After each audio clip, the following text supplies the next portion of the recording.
I had exactly $487,120 left in my operating account when my sister locked me out of my own charity gala and told security I was trespassing. In my hand was a silver USB drive that had arrived that morning in a padded envelope with no return address. I hadn't slept in 2 days because I'd just come off a brutal round of IVF treatments, my hormones buzzing, my body exhausted, my judgment softer than it should have been. And my sister knew it. She also knew that if her vote to remove me as director went through before midnight, I would lose everything my mother and I had built over 20 years. I remember the smell of gardenias from the centerpieces drifting through the hotel doors while security blocked my path. I remember the polite smile on the guard's face. I remember the weight of the drive in my palm. I put the phone face down. Then I waited. Let me take you back. 3 hours earlier, my attorney's voice had been steady, clinical, almost bored. If you miss this, he said, they execute the emergency succession clause. You're out. Board seat, salary, housing stipend, all of it. Outside my window, traffic crawled along Peachtree like nothing in the world was ending. Midnight? I asked. Midnight, he confirmed. And Claire already has 4 votes. Claire, my younger sister, my mother's miracle baby. The one donors loved because she cried easily and remembered birthdays. I was the one who built the systems, negotiated the grants, stayed up with auditors. Claire shook hands. She's telling people you're unstable, he added. Medical stress, poor decision-making. I looked at the padded envelope on my desk. It had been slid under my office door before dawn. Inside, the USB and a single typed line. Check the metadata. Evan, I asked quietly, if I prove fraud? If it's real, he said, we can seek an asset freeze before the vote is certified. I nodded even though he couldn't see me. Then I won't miss it, I said. But I didn't yet know how close I already was. If you want to understand Claire, you have to understand Christmas, 2004. Mom bought me a used laptop because I said I wanted to study nonprofit management. Claire got a car. At dinner, Mom squeezed my hand and whispered, "You're the strong one. You understand." I did. I always did. Years later, when Mom got sick, I moved back home and worked nights to keep the foundation alive. Claire visited with muffins and posted photos. At the funeral, a donor hugged her and said, "Your mother would be so proud of the way you've stepped up." I was standing 3 feet away, holding the cremation papers. Claire leaned toward me afterward, voice honey soft.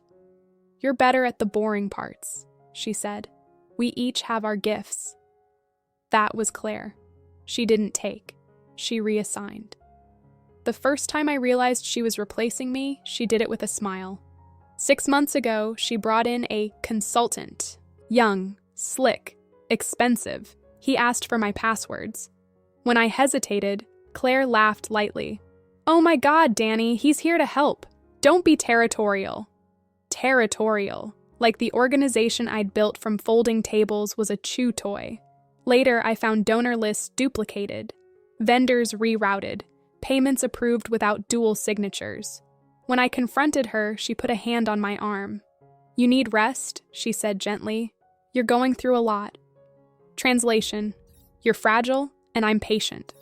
I started documenting everything after that. I just didn't know someone else already had.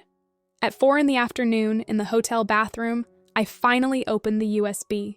3 folders: board, vendors, property. My pulse thudded in my ears. I opened vendors first. Invoices, transfers. A consulting LLC incorporated in Delaware 3 months ago. Manager, Claire Whitmore. I swallowed. Conflict of interest, undisclosed. Then property. A draft deed. Prepared, unsigned. Transferring the foundation's community center into a holding company. Same LLC. I sat down on the closed toilet lid. She wasn't pushing me out. She was emptying the building on the way. My phone buzzed. A text from Evan.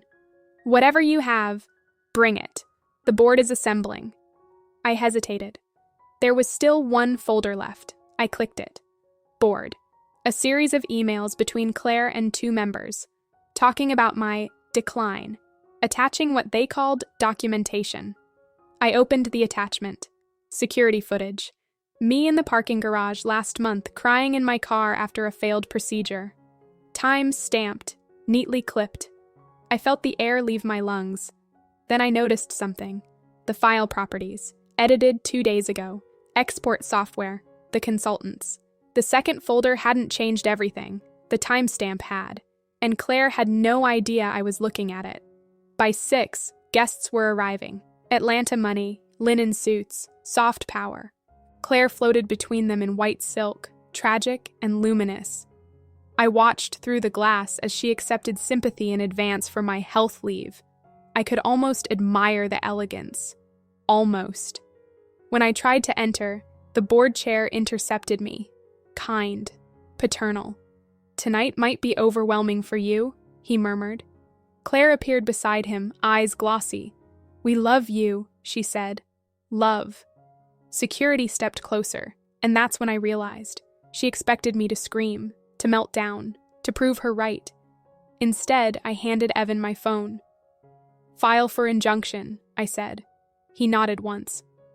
"This isn't revenge," he replied quietly. "This is justice." Then he walked inside without me. I remained on the sidewalk. Gardenias in the air, waiting. 20 minutes later, the music cut, a pattern interrupt in human form. Evan on the stage, microphone in hand, confused laughter from the crowd. Claire's smile still intact. "For legal reasons," he began, calm as a weather report, "the foundation is under immediate review pending allegations of fiduciary breach." The room shifted. Not panic. Attention. He didn't accuse. He explained. Undisclosed related party transactions. Attempted transfer of charitable property. Manipulated media presented to influence governance. He projected the metadata. Dates, software, user ID. The consultants, which, as it turned out, was registered to Claire. The irony was surgical. She had created evidence of my instability, and time stamped her own. I watched donors lower their phones, watched board members begin to understand liability. Claire tried to speak. No one stopped her. They just didn't help. She said the files were misinterpreted. She said I was confused. Then Evan displayed the incorporation papers, her signature, notarized. The board chair sat down slowly. I remember the faint hum of the projector. I remember Claire realizing charm had left the building. What she didn't know yet was that the vote had already died. By 9, attorneys had arrived. Real ones, not ours.